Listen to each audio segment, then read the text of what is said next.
सब्र का इम्तिहान। जैनब का सफर एक घने जंगल से शुरू हुआ।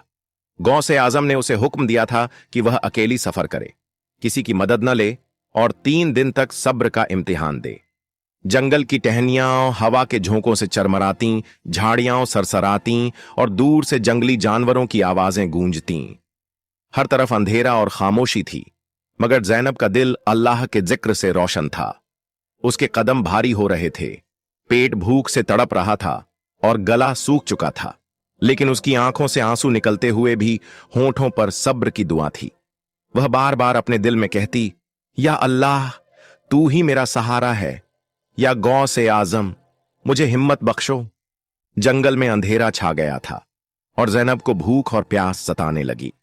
वह अकेली चल रही थी, दिल में अल्लाह और गौसे आजम की याद कर रही थी। अचानक उसे अपने शौहर सुल्तान की शक्ल दिखाई दी। वह उसके सामने खड़ा था, मुस्कुराता हुआ। जैनब हैरान हो गई और बोली, तुम यहां क्या कर रहे हो? गौसे आजम ने तुम्हें मेरे साथ न आने को कहा था, फिर तुम मेरे साथ क्यों आए? सुल्तान की आंखों में अजीब सी चमक थी। हवा में एक अनजाना बोझ फैल गया था। जैनब का दिल धड़क उठा, जैसे कोई राज छुपा हो। उसने गहरी सांस ली और अपने दिल में कहा, या अल्लाह, मुझे सच्चाई दिखा।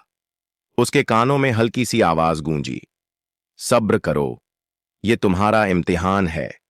जैनब ने सुल्तान के चेहरे को गौर से देखा, मगर उसमें पहले वाली मोहब्बत और अपनापन नजर नहीं आ रहा था। उसके दिल में शुबहा जागा कि शायद यह कोई धोखा है जो उसके सब्र को तोड़ने आया है। सुल्तान ने नजर झुकाई और कहा, मैं तुम्हें अकेला नहीं छोड़ सकता था। गौसे आजम तुमसे बदला ले रहे हैं। उन्होंने तुम्हें इस मुश्किल सफर पर भेजकर तुम्हें सजा दी है। उन पर यकीन मत करो, वापस चलते हैं। जैनब का दिल धड़का। उसने सोचा, क्या यह सच है? लेकिन फिर उसे अपनी गलती याद आई। वो पहले ही गौसे आजम पर शक कर चुकी थी और ये शायद उसी का नतीजा था। उसने दिल में ताकत जुटाई और जोर से पुकारा, या गौसे आजम औल मदद। जैसे ही उसने ये कहा, उसके शौहर की शक्ल बदलने लगी। उसका चेहरा भयंकर हो गया, आंखें लाल, और वो एक जिन्न की सूरत में तब्दील हो गया। जिन्न चीखता हुआ बोला, तेरे यकीन ने मुझे हराया, और एक चमक के साथ गायब हो गया। जैनब डर गई, लेकिन उसे एहसास हुआ कि यह सब्र और यकीन का इम्तिहान था। जिन्न की शक्ल में शैतान उसे आजमा रहा था ताकि वो अपने सफर से हट जाए। उसने अल्लाह का शुक्र अदा किया और आगे बढ़ी। तीसरे दिन उसे एक झील मिली। पानी के करीब एक आवाज गूंजी, ये पानी सिर्फ वही पी सकता है जो अल्लाह और उनके वलियों पर पूरा भरोसा रखता है। जैनब ने आंखें बंद कीं, गौस-ए आजम की मदद मांगी और पानी पिया। पानी उसके जिस्म में नई ताकत भर गया और जंगल का रास्ता खुल गया। सबक: जैनब ने सीखा कि शैतान हर सूरत में ईमान को आजमाता है, लेकिन यकीन और दुआ से हर मुश्किल हल हो जाती है। ये जज्बा उसे और मजबूत बनाता है, क्योंकि अब वो जानती थी कि गौस-ए आजम का हुक्म हर हाल में सही है। दूसरा इम्तिहान, सच्चाई और दिल का इम्तिहान। जंगल से निकलने के बाद जैनब एक छोटे से गांव में पहुंची। वहां एक बुजुर्ग औरत, जिसकी आंखों में अजीब नूर था, उसे रोककर बोली, तुम आगे तभी जा सकती हो जब तुम मेरे 3 सवालों का जवाब दोगी।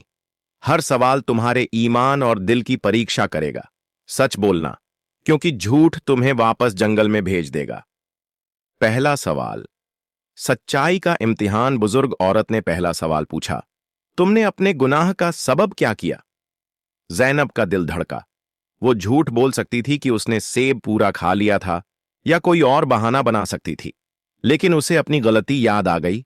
उसने गौसे आजम के सेब पर शक किया और आधा सेब कुत्ते को दे दिया। उसने आंखें झुकाईं और रोते हुए बोली, मैंने गौसे आजम के कलाम पर भरोसा नहीं किया।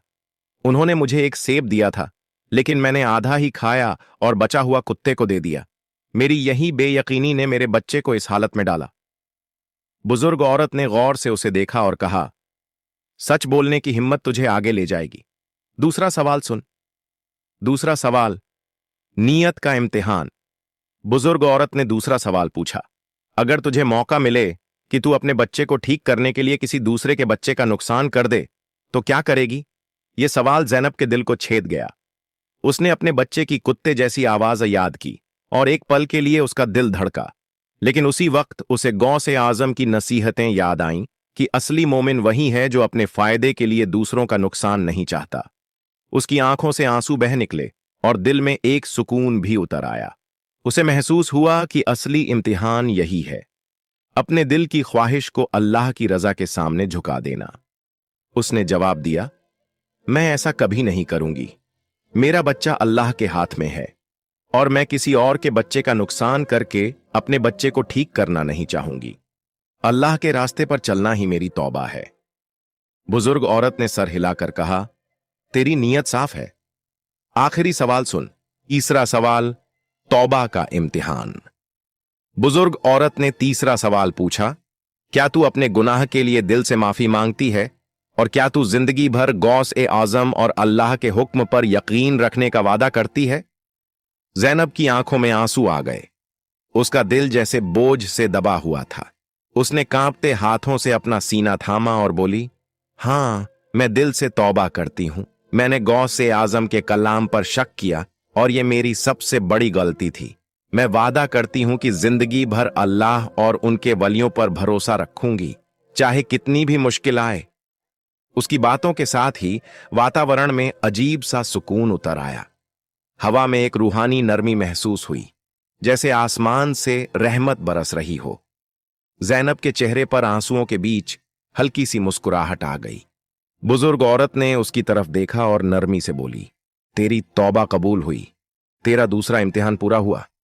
तभी एक नूरानी चमक के साथ आगे का रास्ता साफ हो गया। जैनब के दिल में सुकून और उम्मीद जग गई। उसे महसूस हुआ कि जैसे अंधेरी रात में किसी ने दिया जला दिया हो। अब उसे यकीन हो गया कि सच्चाई, साफ नीयत और तौबा ही इंसान को गलती से निकालकर रहमत की तरफ ले जाते हैं। उसके दिल पर से बोझ उतर चुका था और उसकी आंखों से गिरते आंसू अब गम के नहीं बल्कि राहत और शुक्र के थे। सबक, जैनब ने सीखा कि सच बोलना, साफ नीयत रखना और दिल से तौबा करना उसके गुनाह को मिटा सकता है और उसे अल्लाह के करीब ले जाता है। तीसरा इम्तिहान, कुर्बानी और करिश्मा का इम्तिहान। दूसरे इम्तिहान के बाद जैनब का सफर एक ऊंचे पहाड़ पर जाकर रुका। वहां एक पुराना रूहानी स्थान था, जिसका माहौल अजीब रोशनी और गहरे सुकून से भरा हुआ था। आसपास हवाओं में एक अनजानी सी खुशबू तैर रही थी। वहां एक बुजुर्ग खड़े थे, जिनका चेहरा नूरानी था और आंखों में गहराई की चमक थी। उन्होंने जैनब को देखा और गंभीर आवाज में कहा, तेरा सफर यहीं खत्म होता है, लेकिन एक आखिरी इम्तिहान बाकी है। तेरी गलती, गौस ए आजम के सेब पर शक करना, बहुत बड़ा गुनाह था। इस गुनाह की सजा के लिए तुझे अपनी गर्दन कटाकर कुर्बानी देनी होगी। सिर्फ इस कुर्बानी से ही तेरा बच्चा ठीक होगा। जैनब का दिल जोर जोर से धड़क उठा। उसे अपने बच्चे की कुत्ते जैसी आवाज याद आई और उसके दिल में तूफान सा उठ खड़ा हुआ। गर्दन कटाना, यह तो उसकी जिंदगी का अंत था।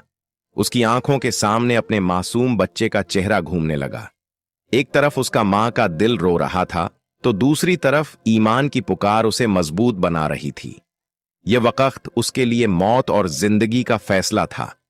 लेकिन फिर उसे अपने पहले 2 इम्तिहान याद आए, जहां जिन्न के रूप में शैतान ने उसे आजमाया था और बुजुर्ग औरत के सवालों ने उसे सच्चाई और तौबा की राह दिखाई थी। जैनब ने गहरी सांस ली, आंसू पोंछे और सोचा, अगर यह गौस ए आजम का हुक्म है तो मुझे पूरा यकीन रखना होगा। उनकी मर्जी में ही मेरी नजात है। उसके होंठों पर हल्की सी मुस्कान आई और उसने अपनी गर्दन आगे बढ़ा दी। दिल ही दिल में उसने कहा, ऐ अल्लाह, अगर मेरी कुर्बानी से मेरे बच्चे की जिंदगी संवरती है तो मैं इसे कबूल करती हूं। जैनब ने आंखें बंद कीं, दिल से गौसे आजम की मदद मांगी और बोली, या गौसे आजम अल मदद, अगर मेरी कुर्बानी से मेरा बच्चा ठीक हो सकता है तो मैं अपनी जान देने को तैयार हूं।